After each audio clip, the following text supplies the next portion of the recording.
Hello, welcome to the Jumpstart Podcast with Jeffalytics. I'm your host, Jeff Sauer. Today, for our 53rd episode, I wanted to talk to you about hustling, the negative connotations for the term hustle, and how you should never be apologizing for the efforts that you make. You're going to be able to find this one at jeffalytics.com/hustle.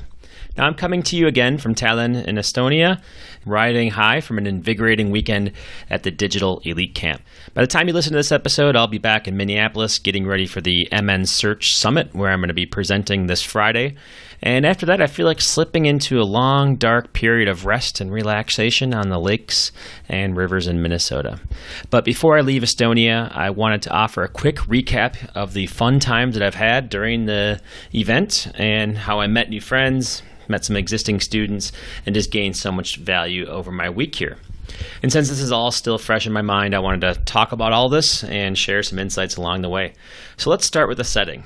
Now, Estonia is just south of Finland, which many people call the land of the midnight sun, especially up in their Lapland area.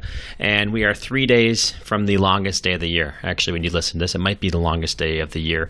Sunset happens at 10:30. That's the official one, but the sun never goes down. You just have this little pink hue always on the horizon. So the sun barely goes over the horizon line, but it never really gets pitch black here. It's crazy. And then the sun starts rising again at like 2:30 a.m., which I actually happened to witness, and I'll admit to doing it once. But basically, as I was walking along the Baltic Sea on my way from one location where we were having a party to the next party location, I saw the sun rise. And so that was the earliest I've ever witnessed a sunrise myself. But I was up all night, and basically by the time that I finally went to bed, it was perfectly bright out at about 5:30 in the morning. Now, this is not going to be mentioning the impending hangover that I had or anything like that. I just wanted to set the setting for you. Because actually storytelling is what I want to talk about in my first point. So let's talk about some of the things that I've learned while I've been here in Estonia. The first is the importance of storytelling. For my presentation at the conference, I decided to do a somewhat new approach to sharing information. I think it went over really well. Instead of talking just about attribution modeling and sharing my knowledge, I decided to weave in stories to make attribution more real to people. Because now I assume that everybody's played around with the attribution modeling tool in Google Analytics or has read articles about attribution. I think that for a lot of people, it's just they don't even know what it is, or they understand the concept, but they've never really heard it in context. But everybody understands stories. So I did the presentation in front of my wife a couple days beforehand, and she picked it apart. She's basically saying it's not very good and really gave me some priceless feedback. And it was great because she represents somebody who's never even heard of attribution before. She still didn't know what attribution was after my 30-minute presentation. It's like, how could I go through this entire presentation building a deck, and I still didn't even tell her what it was about. And so she's going to be helping me with everything moving forward because she represents a really solid opinion as to how to look at these things from an outsider perspective. And it worked out. I went up on stage, and I was the last one to go on the first day of the conference, which is always a difficult slot because everybody wants to do happy hour and stuff like that. And I went up there, and I felt like Frank the Tank from the movie Old School. I just like blacked out a little bit and delivered, and it was great. And throughout that conference afterwards, people were like, I love the story, I can relate to it. That was my favorite presentation because of it.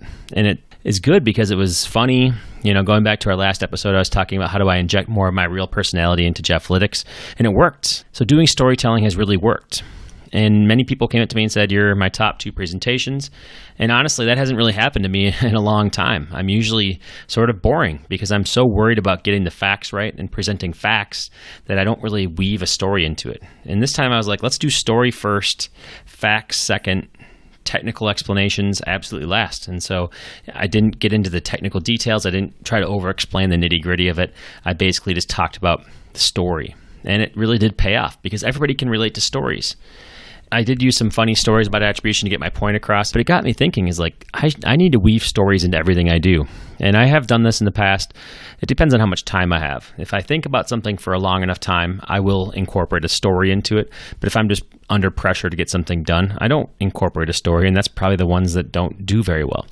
So I guess you could say that I'm doing it on this podcast too. I mean, I think this podcast, the reason why people like the personal ones is because I'm weaving a narrative. I'm telling you a story. I'm giving you context, telling you as much as I can about how we learned what we learned.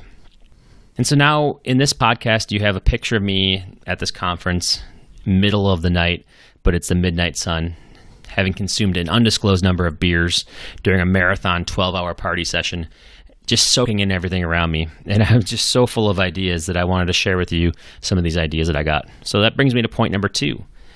Know your audience and make sure you put everything into context. So one of the most highly regarded and profitable blog posts that I have involves a story about how I was getting on stage in Copenhagen back in 2014. And I was going to be giving an offer to the audience for the first time. It was a free download in exchange for somebody's email address. And I was a little bit apprehensive about the whole thing. You see, I had just started working with a speaking coach a few months before, and she was adamant that every speech that I gave needed to be an opportunity to sell something. I think she even called it something like speak to sell.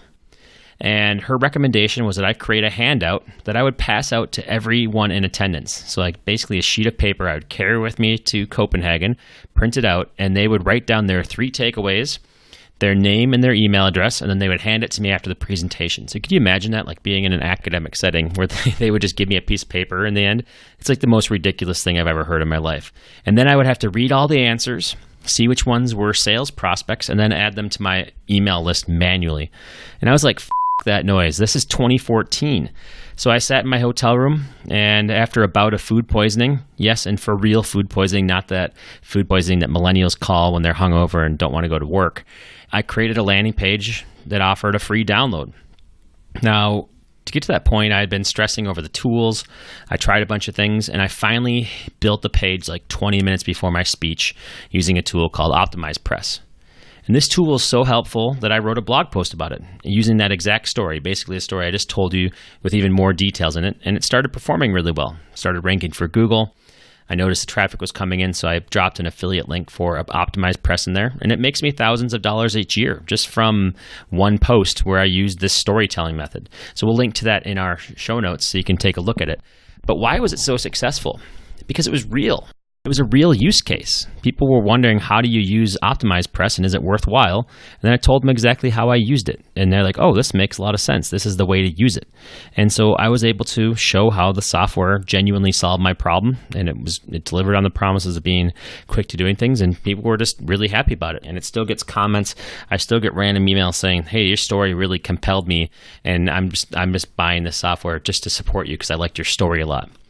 Why was this successful and everything else isn't? Because it was a combination of location, context, and just a bunch of stuff to make the story compelling. People they kept on reading to see what happened next and to see what conclusion I had. And that's really the value that it provided. And so why can't you do that in everything? Why can't I do that in every single piece of content I publish? Why can't I do that in every presentation? Actually, that's a rhetorical question because I think I can. It just comes down to time, and it just comes down to timing to be able to have all stars align. But that brings me to number 3. It can't be all story, though. The story should support the meat. Too much backstory, and people are going to start to check out.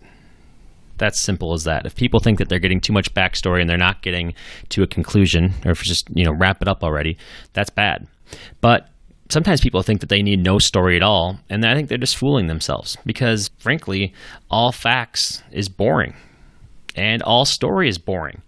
And while you can get by with just facts, you're not going to be winning over many fans. You can just write something as a factual way, but nobody has an emotional, visceral reaction to it when you're just providing facts. So you want to wrap that fact burger up in a story-sized bun, and you will see the best results when you do it that way. And okay, I'm officially past the point where telling any story is beneficial. That was like the worst analogy I've ever given. But I'm going to move on anyway. Number 4, this is when things start getting real. Now, my online courses have had somewhere around 7,000 students to date. And these people are from all over the world, and each person has a backstory to share. But they never really share that information with me when I ask via email or a forum post. So I'll say, hey, introduce yourself to me, respond to a question, let me know about you. And I'll get very little in return. Maybe it's email deliverability. Maybe they're just busy. They're probably just busy.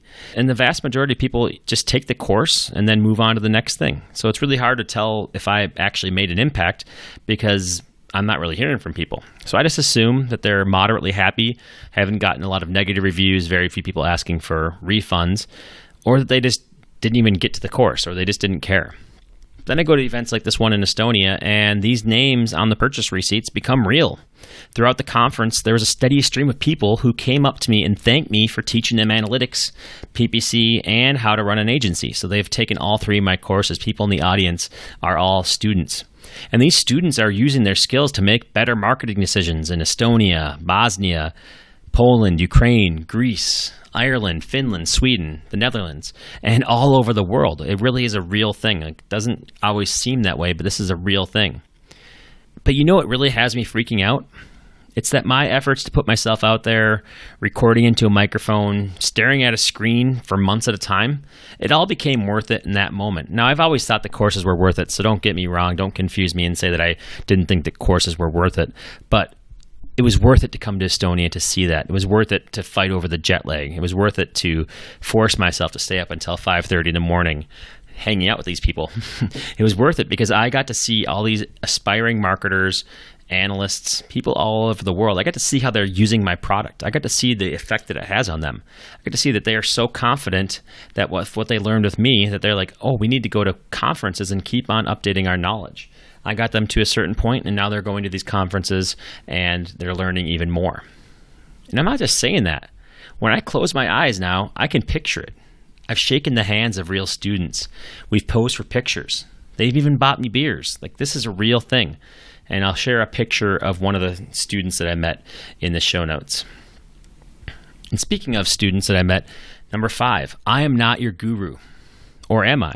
Continuing on with number 4, I genuinely had no idea the impact that my courses have already had in such a short amount of time. And yes, this is real. I'm not just being fake humble. I just didn't know. And then one of the students came up to me, and this is like about 10 o'clock or 11 o'clock at night, and he goes, Jeff, you are my guru. Now, he says it, I could do an impression of him, but I don't think that'd be very fair to do an impression. But English was not his first language. English is his 4th language.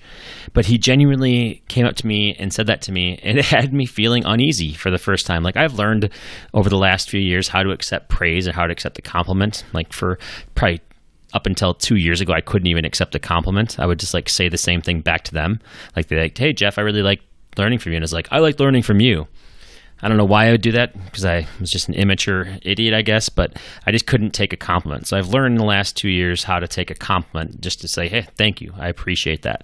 That's all you need to do, right? You don't need to turn it around, just accept the compliment and move on. But I've never been able to accept the guru thing because I've sort of been uneasy about that term, because I actually don't like the word guru. I always thought that a guru was a negative thing, like somebody leading you into something you shouldn't be doing. And so I don't want to lead somebody into a choice they shouldn't make. But this guy, the guy with the English as a 4th language, it was genuine. It was real. And so I was like, man, how did this happen? Like, what's going on? I asked him about himself. What's your background? Where are you from? Why do you feel that way? What else, what has happened in your career, And he's like, I just started a career in marketing. I'm a year or 2 into it. I'm in my early 20s. I have a technical background. And this is his first conference, and he's there with his entire team.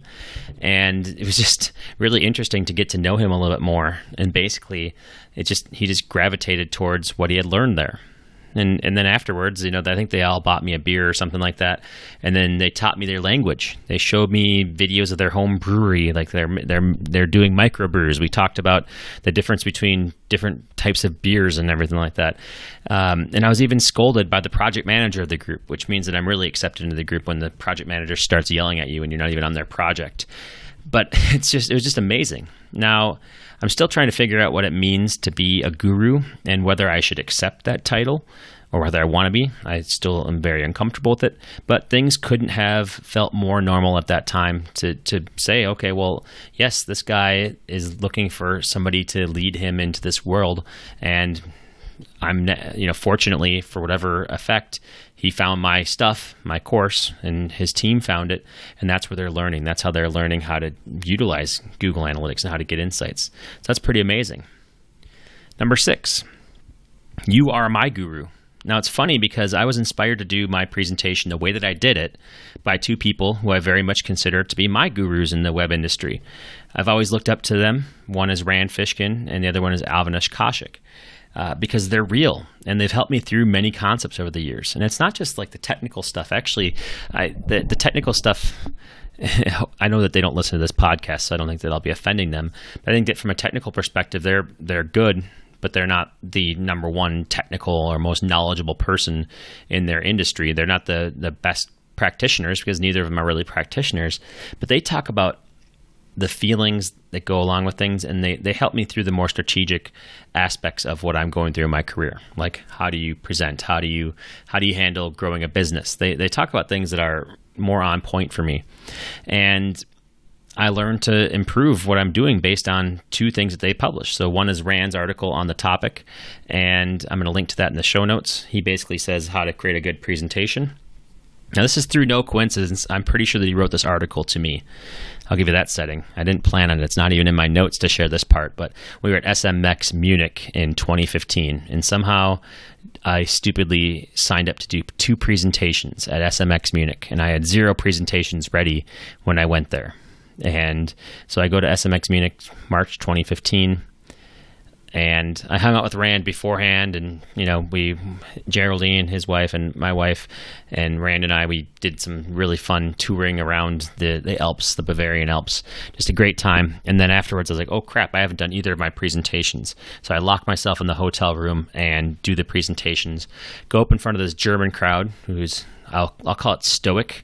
Don't get a lot out of them, and do my 2 presentations. I think they go all right, and the ratings come back, and I'm well below average. Just terribly below average on both these things. I don't think I'll ever get invited back to this conference. And then like a month or 2 later, Rand writes this article. It says, if you're going to go and speak at a conference, don't even come along to the conference unless you can do these few things. And then he talks about the things that you need to do to make better presentations, to make it worthwhile. And he even said, don't put yourself in the hotel room and not see the city working on your stupid presentation. And I was like, man, if this guy wasn't writing to me, he should have been, because this is exactly aimed towards me. Anyway, that made me better. I've put a lot. I read that post almost every presentation I do. But even better, believe it or not, is an even simpler one that I was inspired from Avinash. He put out a post earlier this month on his newsletter, and it was a simple framework that he had for making a really great presentation. And I was like, I'm going to try this out at my Elite Camp presentation. And his formula is that if you have knowledge, like deep knowledge in something, plus passion, plus a simple deck, you're going to kill it in your presentation. And I was like, okay, well, that seems like it's oversimplifying it. But then I was like, man, he's right. Because I usually have, I think that I have always had a lot of knowledge, but I was not letting my passion come through in how I presented it, because I confused knowledge for passion. Let me tell you what I mean by that. Like, how could I possibly confuse knowledge for passion? Well, because I thought that studying for knowledge was a sign of passion. I thought that if I got the knowledge, it would just be rubbed off on you that I was passionate about it, because I spent time going through it. I poured over thousands of articles and thought pieces to come up with my topic of expertise. But it turns out that no, that's not the same. Knowledge and passion are not the same thing. You need to have your knowledge throughout the presentation, but you also have to bring passion to your presentation. And yes, that is the most obvious advice now that I think about it. So I'm glad that I have a guru that helped me bring it to the surface, because I didn't think that. And now that I see it, I'm like, yes, yes, yes. And now it's a framework I can go for. Am I hitting on all 3 of those things? Number 7, don't apologize for hustling. Now, among the many conversations I had during the conference, probably the one that stood out the most was when a new friend of mine was talking about their strategy and how they get so many followers and shares, and how they were simply hustling to get noticed. And then they apologized for it. They said, I know that I'm not supposed to be using the word hustle. I know I'm not supposed to be proud of hustling, but that's what I do in order to get noticed. That's what I had to do in order to make a difference, to make an impact. As if I would be frowning on somebody who is working hard to get noticed, to stand out, to get the reach that they deserve.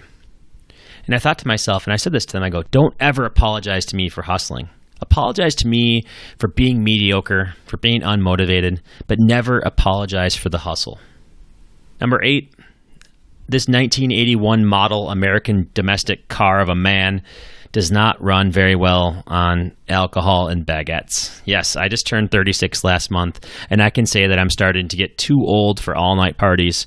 I don't know if I've ever been up through sunrise and sunset in the same day multiple times, but the past few days trying to recover from this has had me feeling like Danny Glover sitting on the toilet in Lethal Weapon 2. And I will link to a YouTube video because it's just hilarious. But, the classic line in Lethal Weapon, Danny Glover is like, I'm getting too old for this shit. And that's sort of how I felt about this. Number 9, living out of a suitcase. Up until this most recent talk, I rarely talked about my travels in presentations. Usually I would just say, hey, I'm Jeff and I live out of a suitcase, before moving on to the knowledge piece of the presentation. But this time I wove my travels into the presentation, and that was how I told a story. And it had an interesting effect. Of the hundreds of people who came up to me at the conference after my presentation, the majority were the most interested in my travels. They wanted to know how my travel worked, where I liked to visit, and whether I thought they should do the same. They wanted to know about finances, my disposition, logistics, happiness, and how they could achieve their goals, how they could do the same thing. And these were some of my most interesting conversations of all. And it was refreshing to step outside of the marketing bubble and talk about something new. But that's what I mean when I say weaving in your story. I've woven a story about how during my travels, all these things happened to me, and I wondered how that affected marketing. Now, everybody can relate to things like travel, even if it's just domestic or if it's just down the street. People can relate to signs. People can relate to weddings. And so I incorporated some real stories into this thing, and it really made a big difference. And I think that's the reason why people were so excited about it, because they actually could picture themselves there where I was, and they could picture themselves how they would solve the problem.